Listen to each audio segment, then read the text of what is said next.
Hello everyone, welcome to Sakshi game classes. So हम अपनी alcohol, phenol और ईथर्स की सीरीज़ में आज करने वाले हैं question number 6 to 8। So question number 6 हमें कहता है कि what is mean by hydroboration oxidation reaction, illustrate with an example. So बहुत इंपॉर्टेंट रिएक्शन है हाइड्रोबोरेशन ऑक्सीडेशन, हमें इसको एक्सप्लेन करना है और एग्जाम्पल के थ्रू इसको बताना भी है। तो हाइड्रोबोरेशन ऑक्सीडेशन रिएक्शन होता क्या है बेसिकली, इसमें हम बोरोन के एडिशन करते हैं और उसके बाद ऑक्सीडेशन करते हैं। So hydroboration is means addition of boron और उसके बाद हमने ऑक्सीडेशन मतलब ऑक्सीडेशन करेंगे। इसमें हम प्रोपेन 1 ऑल बनाने वाले हैं। प्रोपेन 1 ऑल हम प्रिपेयर करेंगे किससे? प्रोपीन से। इस रिएक्शन में होगा क्या कि जो प्रोपीन है वो डायबोरेन के साथ रिएक्ट करके ट्राई अल्काइल बोरेन बनाएगी, एडिशन प्रोडक्ट, और इस एडिशन प्रोडक्ट को ही हम ऑक्सीडाइज करके अल्कोहल में कन्वर्ट करेंगे with the help of hydrogen peroxide और एक्वस मीडियम मिलेंगे, एक्वस सोडियम हाइड्रोक्साइड में। एग्जाम्पल के थ्रू देखते हैं, बहुत इजीली आपको क्लियर हो जाएगा।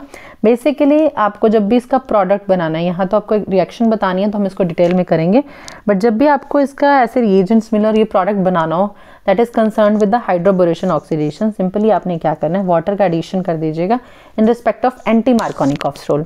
एंटी मार्कोनिकॉफ्स रूल क्या कहता था? नेगेटिव पार्ट जो है, जो भी अटैकिंग स्पीशीज का नेगेटिव पार्ट है वो वहां जाएगा जहां पर ज्यादा नंबर ऑफ हाइड्रोजन होंगे। सो हमने क्या करना है, जब फाइनल प्रोडक्ट बनाना है, आपको फाइनल प्रोडक्ट यहाँ पे पता भी चलेगा। प्रोपीन चाहे डायरेक्ट आप यहाँ से देख लीजिए, प्रोपीन क्या है? CH3 CH double bond CH2, और हमने बनाना है propane 1 all CH3 CH2 CH2 OH। सो आप अगर इसमें वाटर एडिशन करो वाटर का, किस तरह से? एंटी मार्कोनिकॉफ्स रूल से। तो H पॉजिटिव और OH negative, OH negative is the negative part वहां जाएगा जहां पर नंबर ऑफ हाइड्रोजन ज्यादा होंगे। सो अगर आपने डायरेक्ट प्रोडक्ट बनाना है तो आप ये बना सकते हैं, बट अब हमें रिएक्शन शो करनी है तो हम उसको करेंगे स्टेप बाय स्टेप, समझेंगे कैसे ही रिएक्शन हो रही है। तो हमारे पास है propene CH3 CH double bond CH2, साथ में हम ले रहे हैं डायबोरेन BH3 B2H6 होता है डायबोरेन, BH3 ट्वाइस, और यहाँ पर जो BH3 है वो अटैकिंग स्पीशीज होगा।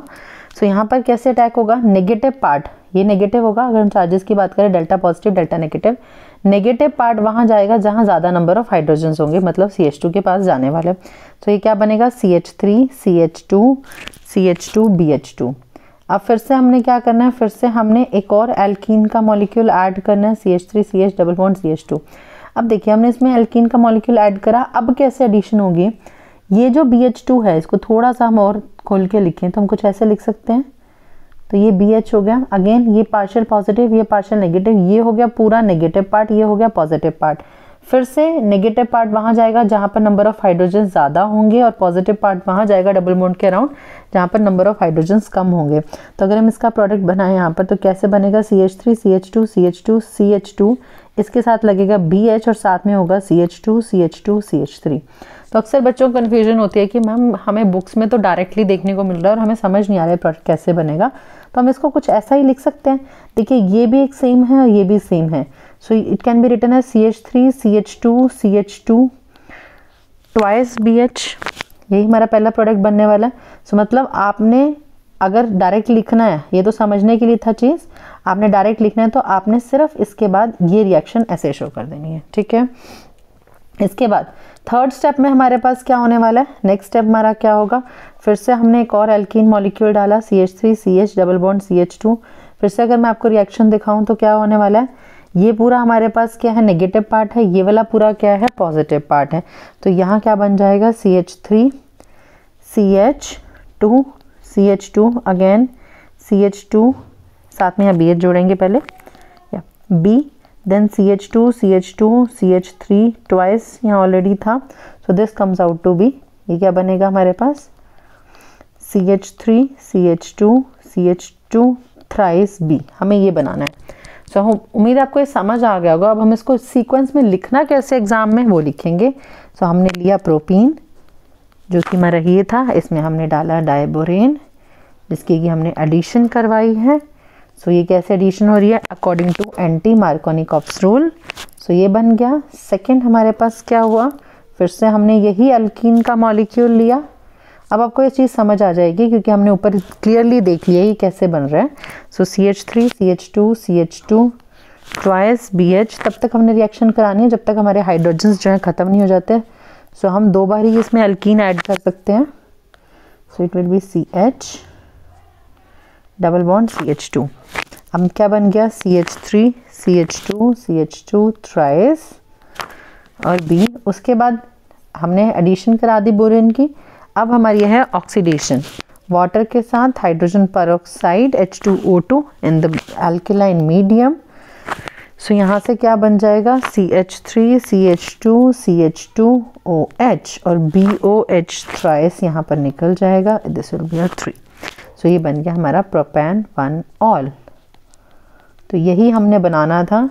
हमने स्टार्टिंग में लिया प्रोपीन और उससे हमने बना लिया प्रोपेन 1 ऑल।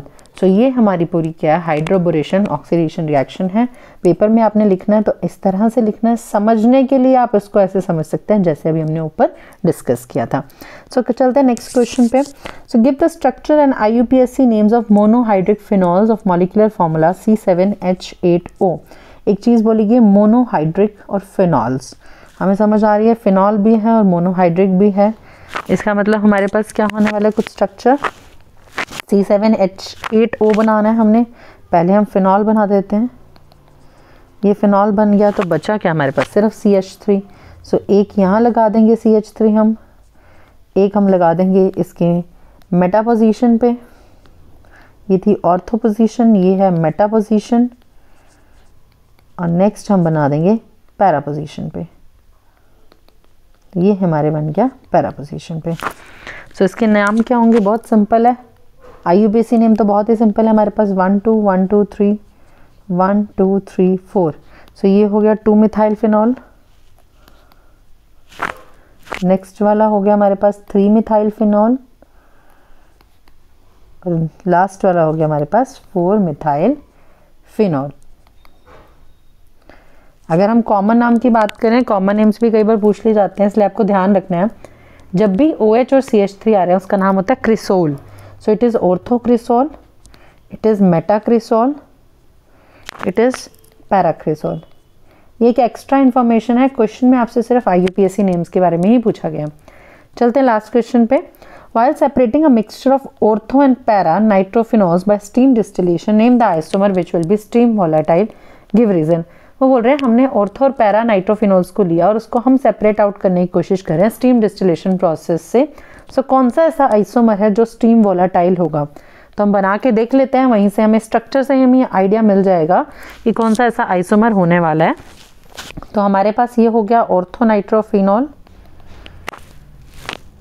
नाइट्रो ये आपके पास ये हो गया, और फिनॉल में ये चीज़ हो गई। अगर हम बनाएं यहीं पैरा तो कुछ इस तरह से बनाते हैं, क्योंकि मैं बॉन्डिंग शो करना चाह रही हूँ यहाँ पे। नाइट्रो, यहाँ पर एक बॉन्डिंग बनेगी, किसके बीच में बनेगी, दो मॉलिक्यूल्स के बीच में, और वो बॉन्डिंग कैसी होगी, that is your hydrogen bonding. सब हो क्या रहा है इन केसेस में, ध्यान से देखिएगा। यहाँ पर अगर हम ऑर्थो वाले की बात करें तो ऑर्थो वाले में हाइड्रोजन बॉन्डिंग होगी, बट वो हाइड्रोजन बॉन्डिंग कैसी है, इंट्रा मॉलिक्यूलर, मतलब विद इन अ मॉलिक्यूल। और अगर हम पैरा वाले की बात कर रहे हैं तो इसमें भी हाइड्रोजन बॉन्डिंग है, पर ये हाइड्रोजन बॉन्डिंग क्या है, दो डिफरेंट मॉलिक्यूल्स के बीच में, जो कि स्ट्रॉन्ग होगी। इसलिए अगर हम बात करें स्टीम वोलेटाइल कौन सा होगा, so ortho isomer will be steam volatile because of intramolecular hydrogen bonding. Hopefully आपको ये क्वेश्चंस क्लियर हो गए होंगे। नेक्स्ट क्वेश्चंस जो हैं हम अगले पार्ट्स में करेंगे, अगले जो सीक्वेंस आएगा हमारे लेक्चर्स का उसमें करेंगे। कोई भी डाउट हो इन क्वेश्चंस में आप नीचे कमेंट सेक्शन में बता सकते हैं। And do not forget to like, subscribe and share my channel. Thank you so much for watching.